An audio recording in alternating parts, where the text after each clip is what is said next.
نیر تابا سرنشین مہوشاں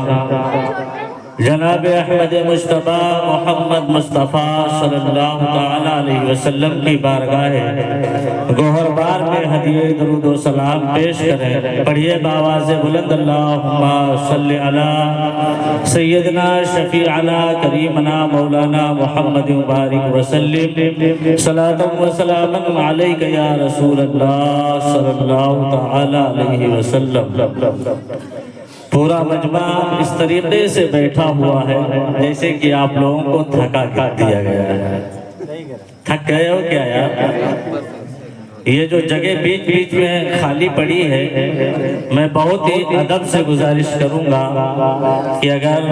آپ علماء کی باتیں سننے کے لیے بیٹھے ہیں اور علماء کا وقار آپ کے دلوں میں ذرہ برابر ہے تو بھائی یہ خالی جگہ اچھی نہیں لگتی ہے۔ ہر جگہ پر آپ آگے بڑھنے کے لیے، اور پھر تو کمپٹیشن کا دور ہے ماشاءاللہ، ہر ایک آدمی چاہتا ہے کہ ہم آگے دکھائی پڑیں، آگے بڑھیں، لیکن پتہ نہیں کیا ہوتا ہے مسلم قوم کو، جب باری آتی ہے جلسے میں بیٹھنے کی تو بڑا پیچھے کو کھنچتے چلے جاتے ہیں۔ ماشاءاللہ آپ حضرات نے ہماری آواز پر لبیک کی ہے اور سبھی لوگ آگے بڑھے ہیں۔ میں آپ سبھی حضرات کا تہہ دل سے شکریہ ادا کرتا ہوں کہ جیسے آج آپ علماء کی آواز پر لبیک کہتے ہوئے آگے بڑھے ہیں، کل قیامت کے دن حضور علیہ السلام کی زیارت اور ان کے دامن میں چھپنے کے لیے بھی آگے بڑھے ہیں۔ بولیے سبحان اللہ،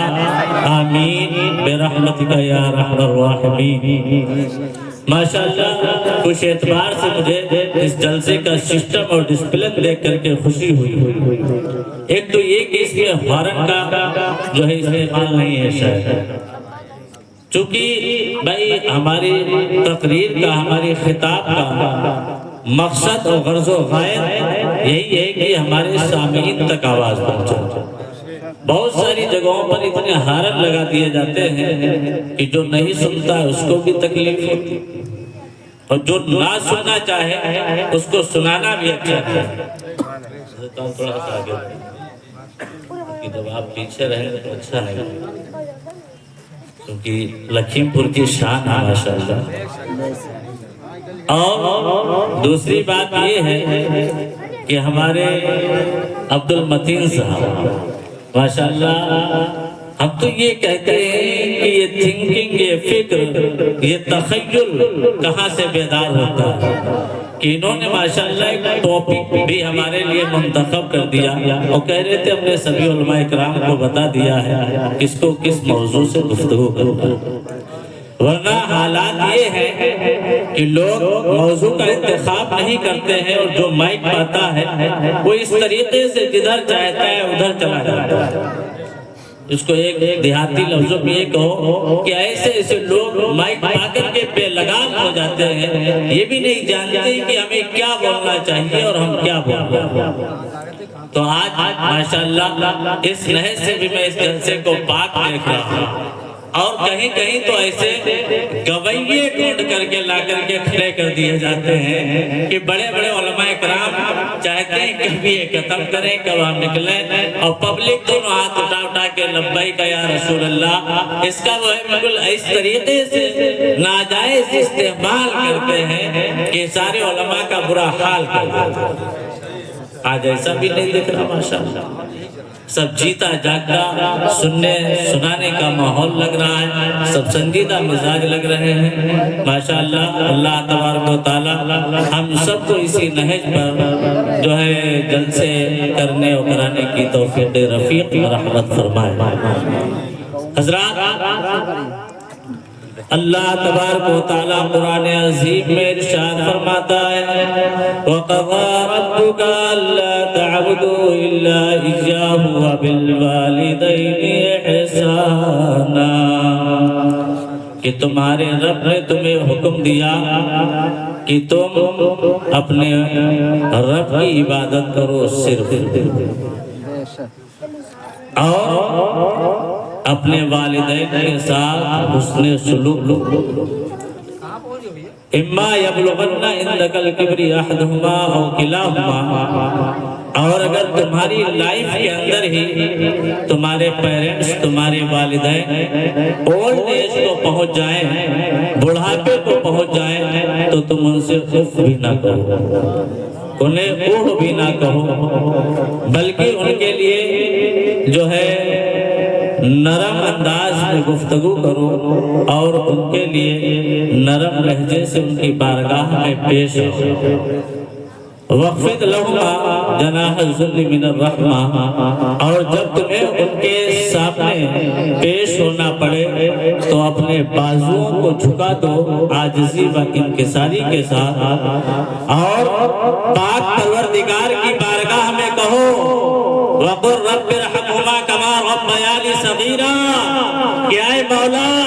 میرے والدین پر تو اسی طریقے سے رحم فرما جس طریقے سے میرے والدین نے میرے بچپنے میں، میرے چھوٹے پن میں مجھ پر شفقت فرما۔ بولیے سبحان اللہ۔ تو حضرات گرامی دیکھیے اللہ تبارک و تعالیٰ نے اس آیت کریمہ میں کس طریقے سے مسلم قوم کو اپنے والدین کی بارگاہ میں پیش ہونے کا، ان سے گفتگو کرنے کا، ان سے جو ہے پیش آنے کا، گفتگو کرنے کا، اور ان کے سامنے کس طریقے سے ادب و احترام کے ساتھ پیش آنے کا طریقہ بتلایا ہے۔ حضرات گرامی اس کے باوجود دیکھا یہ جاتا ہے کہ مسلم قوم ہی میں بہت سارے والدین ایسے ہوتے ہیں جو اپنے والدین سے اپنے بچوں کی شکایتیں لے لے کر کے اپنے مولویوں کے پاس جاتے ہیں، اپنے تعویذ بنانے والوں کے پاس جاتے ہیں کہ اے حضرت والا آپ ہمارے لیے کوئی ایسا تعویذ لکھ دیں، میرا بیٹا میری بات نہیں مانتا ہے، شادی سے پہلے تو بڑی جو ہے میری خدمت کیا کرتا تھا، میری بڑی اطاعت کیا کرتا تھا، لیکن جب سے میں نے اس کا نکاح کر دیا ہے، جب سے وہ میری بات نہیں مانتا ہے، آخر کچھ دعا کیجئے اور تعویذ بنا کر کے دے دیجئے۔ حضرات گرامی اللہ تبارک و تعالیٰ کے پیارے پیغمبر ارشاد فرماتے ہیں کہ اگر بندہ مومن اپنے والدین سے جو ہے ناراض ہے، وہ لاکھ عبادت کرتا رہے، اللہ تبارک و تعالیٰ کی بارگاہ میں گریہ بیزاری کرتا رہے، لیکن اس کی عبادتیں قابل قبول نہیں ہوں گی، ساری عبادتیں کل قیامت کے دن اس کے منہ پر مار دی جائیں گی۔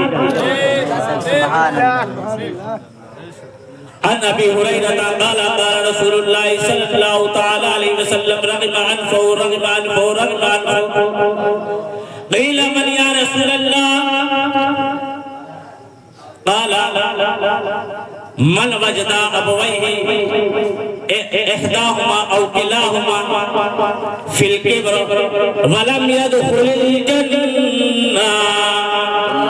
حضرت ابو ہریرہ رضی اللہ تعالیٰ عنہ ارشاد فرماتے ہیں کہ آقا کریم علیہ السلام نے ارشاد فرمایا کہ اس بندے کی ناک خاک آلود ہو جائے، اس بندے کی ناک خاک آلود ہو جائے، اس بندے کی ناک خاک آلود ہو جائے۔ صحابہ کرام نے عرض کیا یا رسول اللہ کون ایسا بندہ ہے جس کے بارے میں آپ ایسا ارشاد فرما رہے ہیں؟ میرے آقا نے ارشاد فرمایا وہ بندہ ہے کہ جس نے اپنے والدین میں سے کسی ایک کو یا دونوں کو بڑھاپے کی حالت میں پایا اور ان کی خدمت کر کے جنت نہیں حاصل کر پایا، ایسا آدمی تباہ ہو برباد ہو۔ حضرات دیکھیے حضور علیہ السلام نے کس طریقے سے والدین کی اہمیت کو